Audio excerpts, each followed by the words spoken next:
తులారాశి వారికి చూసుకుంటున్నప్పుడు ఇక్కడ తులారాశికి రాశాధిపతి వచ్చి శుక్రుడు. వీళ్ళకి ఫిబ్రవరి 2024 సంవత్సరంలో వీళ్ళకి ఎలా ఉండబోతోంది అని కానీ చూసుకున్నప్పుడు వీళ్ళకి ఈ శుక్రుడు వీళ్ళకి ఎప్పుడైతే వీళ్ళకి మార్పు చెందుతాడో అంటే తృతీయ స్థానం నుండి చతుర్థ స్థానానికి శుక్రుడు మార్పు చెందుతాడు.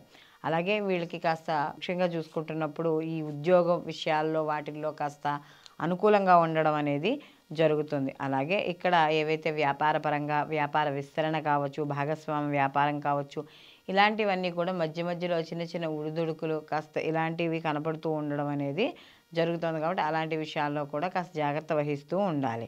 అలాగే విద్యార్థులకైతే మాత్రం ఎవరైతే ఈ టెక్నికల్గా నేర్చుకుంటున్న వాళ్ళు, అలాగే ఐటీ రంగంలో ఉన్న వాళ్ళు, మెడికల్, సర్జరీస్ ఇలాంటి వాళ్ళకి చాలా అనుకూలంగా ఉండడం అనేది జరుగుతుంది. ముఖ్యంగా ఎవరైతే ఈ యొక్క స్పోర్ట్స్ వాటికి సంబంధించి అంటే ఆటలకు సంబంధించిన వాటిలో ఎవరైతే ఉన్నారో వాళ్ళకు కూడా అనుకూలంగా ఉండడం అనేది జరుగుతుంది. ఈ యొక్క తులారాశి వాళ్ళకి పంచమ స్థానంలో శని భగవానుడు ఆల్రెడీ ఉన్నాడు.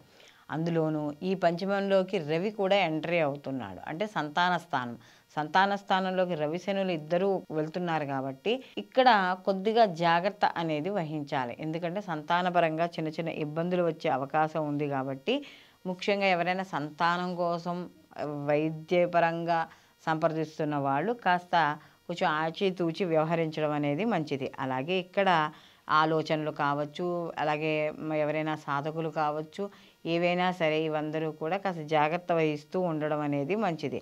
అలాగే ఇక్కడ మనం ఏదైనా రుణాలు చేయాలన్నా లేదా మనం రుణాలు చేసి నువ్వు తీర్చుకోవడానికి దానికి కూడా కాస్త డబ్బులు వచ్చే అవకాశం అనేది కనబడుతుంది. అయితే ఇక్కడ కాస్త ఎక్కడైనా ఇది వరకు పిఎఫ్ రూపంలో కానీ అలా ప్రావిడెంట్ ఫండ్ రూపంలో కానీ లేదా ఎక్కడైనా మనకి ఇస్తాను అని చెప్పి ఇవ్వకుండా ఆగిపోయినవి ఉంటాయి. అలాంటివి కానీ ఇవన్నీ కూడా కాస్త కొంచెం రావడం అనేది జరుగుతుంది. అయితే ఇక్కడ వీళ్ళు ఓ ఇల్లు కొనుక్కోవాలన్నా, ఒక కారు కొనుక్కోవాలన్నా, ఒక వాహనం కొనుక్కోవాలన్నా లేదా ఒక ప్లాన్ జీవితంలో పైకి రావడానికి ఏదో ఒక ప్లాన్, ఒక ప్రొసీజరు ఏదో ఉంటుందిగా ప్రతి వాళ్ళకి. దానికోసం వీళ్ళు కాస్త కొంచెం కష్టపడడం అనేది జరుగుతుంది. అలాగే వీళ్ళకి వివాహానికి సంబంధించి కావచ్చు, ప్రేమ వ్యవహారాలు కావచ్చు, ఇవన్నీ కూడా సరిగ్గా అంటే వీళ్ళకి ఈ మాసం అనేది సరిగ్గా అనుకూలంగా అనేది లేదు. అలాగే వీళ్ళకి ముఖ్యంగా ఏమైనా దగ్గర ప్రయాణాలు ఎక్కువగా చేస్తూ ఉండడం అనేది జరుగుతుంది. అలాగే వీళ్ళు కాస్త స్థిరచరాస్తులు కొనుగోలు చేయాలనే ఆలోచనలు కూడా రావడం అనేది జరుగుతుంది. అలాగే వీళ్ళు వాడే వస్తువులు, పనిముట్లు ఇలాంటివి కూడా మధ్య మధ్యలో చూసుకుంటూ ఉండడం అనేది మంచిది. కాబట్టి ఇలాంటి వాటికి కాస్త జాగ్రత్తగా ఉండడం అనేది కూడా మంచిదే. అలాగే అక్కర్లేని గొడవలు కానీ లేకపోతే ఏదో మనకు సంబంధం లేనిది వాళ్ళు ఏదో చెప్పారు వీళ్ళకి చెప్పేయాలి ఆతృత ఇలాంటివి ఉంటూ ఉంటాయి ఇక్కడ. సో ఇలాంటివి చెప్పకుండా ఉండడం, వివాదం జరిగే కొన్ని సంఘటనలకి దూరంగా ఉండడం ద్వారా కాస్త కొంచెం చుట్టుపక్కల వాతావరణం కూడా హాయిగా ఉంటుంది. అయితే మీ వల్ల ఇంకోళ్ళు కొట్టుకోవడం అనేది జరుగుతుంది. కాబట్టి ఇలాంటి విషయాల్లో జాగ్రత్త వహించాలి. సినీ కళా రాజకీయ రంగాల్లో ఉన్న వాళ్ళకి సామాన్యంగా ఉంటుంది.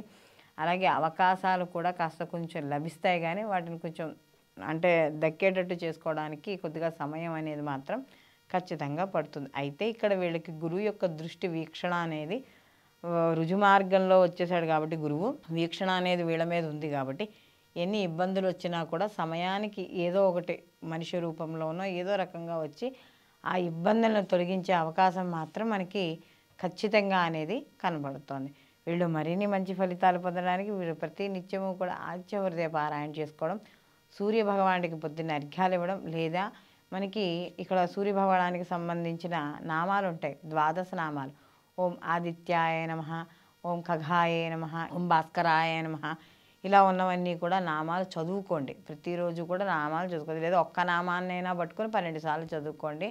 అంతా మీకు ఈ ప్రతికూల ఫలితాలు తగ్గి అనుకూల ఫలితాలు పొందడం అనేది జరుగుతుంది. సర్వే జన సుఖినో భవంతు. లోకా సంస్థ సుఖినో భవంతు.